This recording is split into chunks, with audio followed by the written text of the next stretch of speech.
नमस्कार, एक बार फिर से आपका स्वागत है सी न्यूज भारत में। वक्त हो चुका है न्यूज बुलेटिन का। शुरुआत करेंगे बरेली से, जहां बहेड़ी कोतवाली परिसर में थाना समाधान दिवस का आयोजन किया गया। साथ ही बात होगी किशनगंज की, जहां नेशनल हाईवे 327 फ्लाईओवर के नीचे छात्रों का प्रदर्शन उस समय उग्र हो गया जब प्रदर्शनकारियों और पुलिस के बीच विवाद बढ़ गया। ऐसी तमाम खबरों पर करेंगे विस्तार से चर्चा। खबर भिंड से है, जहां नेशनल हाईवे 552 पर खेरा श्यामपुरा गांव के पास अर्टिगा कार और बाइक की आमने सामने टक्कर में एक युवक की मौके पर मौत हो गई, जबकि एक महिला गंभीर रूप से घायल हो गई। हादसा इतना भीषण था कि बाइक सवार युवक ने घटनास्थल पर ही दम तोड़ दिया। घायल महिला को उपचार के लिए अस्पताल भेजा गया है। सूचना मिलते ही उमरी थाना पुलिस मौके पर पहुंची और जाँच शुरू कर दी। हादसे के बाद कार चालक मौके से फरार हो गया, जिसकी तलाश पुलिस कर रही है। भिंड से सी न्यूज संवाददाता विनोद शर्मा की रिपोर्ट। बरेली के बहेड़ी कोतवाली परिसर में थाना समाधान दिवस का आयोजन किया गया, जिसमें एसपी उत्तरी मुकेश चंद्र मिश्र, एसडीएम बहेड़ी गोपाल शर्मा, सीओ अरुण कुमार सिंह ने आने वाले फरियादियों की शिकायतें सुनकर निस्तारण के आदेश दिए। इस दौरान नायब तहसीलदार दिवाकर सिंह बहेड़ी, कोतवाली प्रभारी निरीक्षक दिनेश कुमार शर्मा सहित कई चौकी प्रभारी, हल्का इंचार्ज और हल्का लेखपाल आदि मौजूद रहे। बरेली से सी न्यूज संवाददाता अब्दुल वाजिद की रिपोर्ट। परियोजना बालिका उच्च विद्यालय बरही में बरही अनुमंडल पुलिस द्वारा पुलिस आपके द्वार कार्यक्रम आयोजित कर छात्राओं को साइबर अपराधों से बचाव, POCSO act, good touch, bad touch और डायल 112 जैसी आपातकालीन सेवाओं की जानकारी दी गई। एसडीपीओ राधा प्रेम किशोर ने छात्राओं को मोबाइल और सोशल मीडिया का सुरक्षित उपयोग करने, संदिग्ध कॉल, लिंक और ऑनलाइन गतिविधियों से सतर्क रहने की अपील की। पुलिस अधिकारियों ने ऑनलाइन ठगी, साइबर बुलिंग और कानूनी अधिकारों के बारे में जागरूक किया। छात्राओं ने भी सवाल पूछे, जिनका अधिकारियों ने जवाब दिया। कार्यक्रम में विद्यालय के शिक्षक, शिक्षिकाएं, पुलिस पदाधिकारी और बड़ी संख्या में छात्राएं मौजूद रहीं। बरही से सी न्यूज संवाददाता राहुल राणा की रिपोर्ट। राजलदेसर को स्वच्छ और सुंदर बनाने के लिए राजलदेसर नगर पालिका के प्रयास अब नजर आने लगे हैं। अधिशासी अधिकारी सीताराम मीना के नेतृत्व में सफाई व्यवस्था की लगातार मॉनिटरिंग की जा रही है, जिससे शहर की साफ सफाई में करीब 80% सुधार दर्ज किया गया है। उन्होंने बताया कि रोजाना सफाई कर्मचारियों की निगरानी, समय पर कचरा उठाव, गलियों और सार्वजनिक स्थानों की सफाई, रोशनी व्यवस्था पर विशेष ध्यान दिया जा रहा है। स्थानीय नागरिकों ने भी शहर में स्वच्छता व्यवस्था में आए बदलाव की सराहना की है। वहीं नगर पालिका की ओर से पट्टा के निस्तारण की प्रक्रिया भी तेज की जा रही है। अधिशासी अधिकारी ने नागरिकों से स्वच्छता बनाए रखने में सहयोग करने की अपील करते हुए कहा कि जन सहभागिता से राजलदेसर को आदर्श और स्वच्छ नगर बनाया जाएगा। राजलदेसर चूरू से सी न्यूज संवाददाता धनपत शर्मा की रिपोर्ट। जनपद हापुड़ के थाना देहात क्षेत्र के ग्राम लालपुर में शनिवार को एक दर्दनाक हादसा सामने आया, जहां नहर में नहाने गया 28 वर्षीय युवक गहरे पानी में डूब गया। घटना के बाद गांव में अफरा तफरी मच गई। वहीं युवक के परिजनों का रो रो कर बुरा हाल है। जानकारी के अनुसार ग्राम लालपुर निवासी युवक नहर में नहाने के लिए गया था। इसी दौरान अचानक वो गहरे पानी में चला गया और पानी के तेज बहाव के कारण अपना संतुलन खो बैठा। देखते ही देखते वो नहर में डूब गया। मौके पर मौजूद लोगों ने युवक को डूबता देख शोर मचाया, जिसके बाद बड़ी संख्या में ग्रामीण मौके पर पहुंच गए। घटना की सूचना तत्काल पुलिस को दी गई। सूचना मिलते ही थाना देहात पुलिस टीम मौके पर पहुंची और गोताखोरों की टीम को बुलाकर युवक की तलाश के लिए रेस्क्यू अभियान शुरू कराया। गोताखोर लगातार नहर में युवक की तलाश कर रहे हैं, जबकि पुलिस पूरे मामले पर नजर बनाए हुए है। मेरा नाम राकेश है जी। क्या होता है? हम छावनी पैसे लेके इधर को आ रहे थे। 3 जने थे, मैं यहाँ, रिंकू और वो इसका नरेश का लड़का हा, और हम तीनों यहाँ पे आके खड़े हो गए थे। रिंकू कहने लग गए मैं नहाऊंगा, उनका नहा लो। तो वो कपड़े यहाँ पे तार के वो यहाँ से कूदा था। क्या नाम, उसने दो डुम्बा का क्या नाम मारी थी, ऊपर नीचे करा था। उसने कही मुझे बचाओ बचाओ। फिर मैं वहाँ पे खड़ा था। मैं जैसे भी मैंने कपड़े तारे, मैं कूदा, मैं उसके पास तक पहुँच नहीं पाया। तो इतने वो डूब चुका था। कब का मामला है? ये 4 बजे के आसपास का था। इसको सूचना दी थी जब वो नहीं मिल पाया? मैंने एकदम 112 पे फ़ोन करा था। मैंने अपने फ़ोन से फ़ोन करा था, 112 पे मैंने फ़ोन करा था। और फिर क्या नाम, जब जिस टाइम मैं भी डूबने लगा, उधर मछली 3 बंदे मछली पकड़ रहे थे। मैंने उनसे कही मगर मुझे भी बचाओ, मुझे बचाओ। तो 3 जने भग के आए उधर से। तो उनके पास क्या नाम है 10-12 फुट का डंडा था एक। तो उन्होंने मैं डंडे से जब बाहर खींचा था। ये घटना है। गोताखोर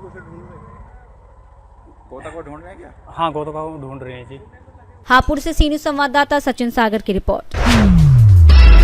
हजारीबाग में राष्ट्रीय राजमार्ग 19 स्थित दनुआ घाटी में शनिवार को बड़ा सड़क हादसा टल गया। हजारीबाग के वरिष्ठ चिकित्सक डॉक्टर विनय कुमार अपनी पत्नी संगीता देवी के साथ मारुति डिजायर कार से गया जा रहे थे और तभी पीछे से आए तेज रफ्तार अज्ञात वाहन ने उनकी कार में जोरदार टक्कर मार दी।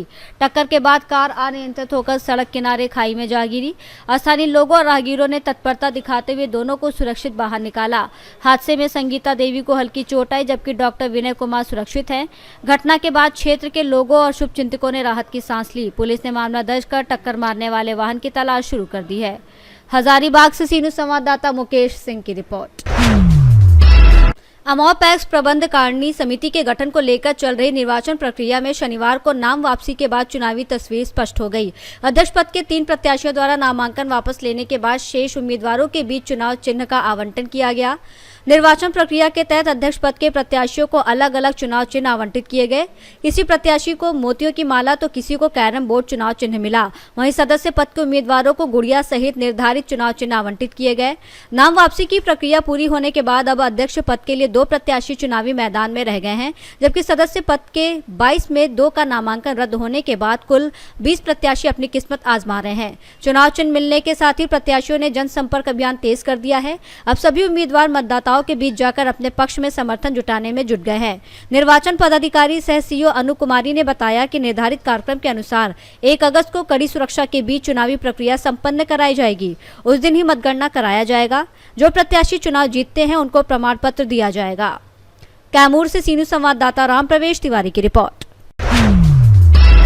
बहादुरगंज नेशनल हाईवे 327 फ्लाईओवर के नीचे छात्रों का प्रदर्शन उस समय उग्र हो गया जब प्रदर्शनकारियों और पुलिस के बीच विवाद बढ़ गया। हालात बेकाबू होने पर पुलिस ने लाठीचार्ज किया जिसमें कई छात्र और पुलिसकर्मी घायल हो गए।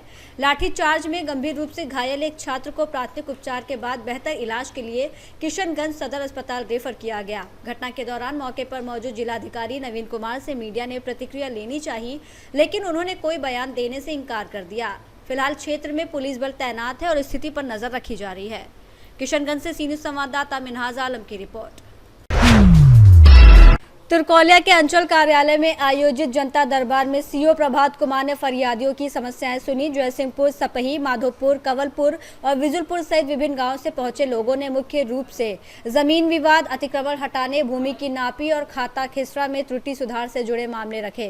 सीओ ने बताया कि कई मामलों का मौके पर ही समाधान कर दिया गया, जबकि शेष मामलों में दोनों पक्षों को अगले जनता दरबार में उपस्थित होने के लिए नोटिस जारी किए जा रहे हैं। उन्होंने कहा कि सरकार का उद्देश्य छोटे मोटे जमीन विवादों का स्थानीय स्तर पर समाधान कर लोगों को कोर्ट कचहरी के चक्कर से राहत दिलाना है। कहाँ आए थे यहाँ पर? हम आए थे सीओ साहब के यहाँ जनता दरबार में। क्या हुआ बताइए ना। पिछले 1.5 महीने से दौड़ रहे हैं एक रिपोर्ट सुधरवाने के चक्कर में, जो वहाँ कमीन के चलते गलती हो गया था, उसके सुधरवाने को पिछले 1.5 महीने से हम दौड़ रहे हैं यहाँ पे, फिर भी हमारा काम नहीं हो पा रहा है। तो मतलब क्या चीज़ में गड़बड़ी है सुधरवाना है? और जो अमीन रिपोर्ट किए थे उसमें थोड़ा खाता खसरा नंबर उल्टा पुल्टा डाल दिए थे। तो पहले दूसरे सीओ से तब नए आए हैं, इनसे मिले हैं? हाँ, इनसे मिले हैं। इनके पास हाँ, कहाँ से आई हैं मैडम, क्या काम है बताइए? रघुनाथपुर से आए हैं। जमीन संबंधी काम करवाना है, लेकिन मेरा काम प्रोसेस में है, हो रहा है। जनता दरबार में? हाँ, जनता दरबार में आए हुए हैं। मेरा जमीन काम पर विवाद वगैरह है? नहीं, विवाद नहीं है, थोड़ा सा नंबर का मिस्टेक है, वही सुधरवाना है। तो मेरा काम सीओ साहब कर रहे हैं।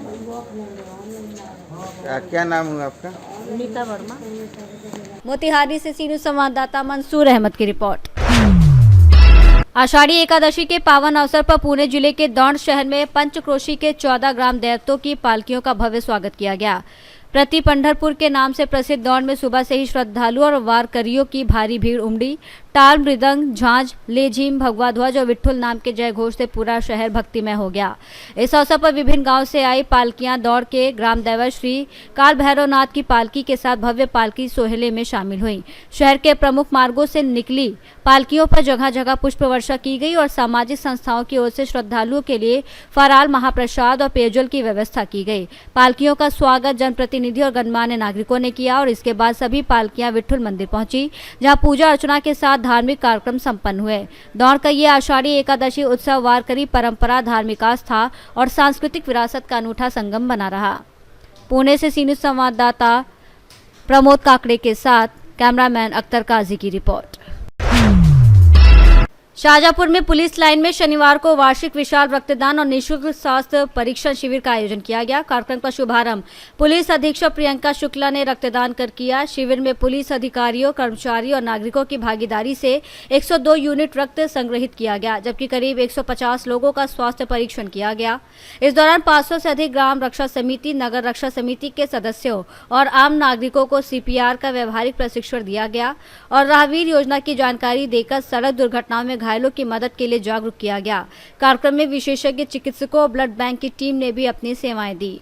शाहजहाँपुर से सी न्यूज़ संवाददाता रमेश राजपूत की रिपोर्ट। शाहजहाँपुर जिले में नशे से दूरी है जरूरी 2.0 अभियान के तहत कौटिल्य स्कूल में नशा मुक्ति जागरूकता कार्यक्रम आयोजित किया गया। कार्यक्रम में पुलिस अधीक्षक प्रियंका शुक्ला ने विद्यार्थियों, शिक्षकों और नागरिकों को नशे के दुष्प्रभावों की जानकारी देते हुए नशा मुक्त समाज बनाने का संकल्प दिलाया। उन्होंने कहा कि नशा व्यक्ति के साथ साथ परिवार और समाज को भी प्रभावित करता है, इसलिए युवाओं को इससे दूर रहकर जागरूकता फैलाने में भूमिका निभानी चाहिए। इस दौरान छात्रों ने नाटक के माध्यम से तंबाकू, शराब, सिगरेट और अन्य नशीले पदार्थों के दुष्प्रभावों को प्रभावी ढंग से प्रस्तुत किया। कार्यक्रम में पुलिस अधिकारी, विद्यालय प्रबंधन, शिक्षक और बड़ी संख्या में छात्र छात्राएं मौजूद रहे।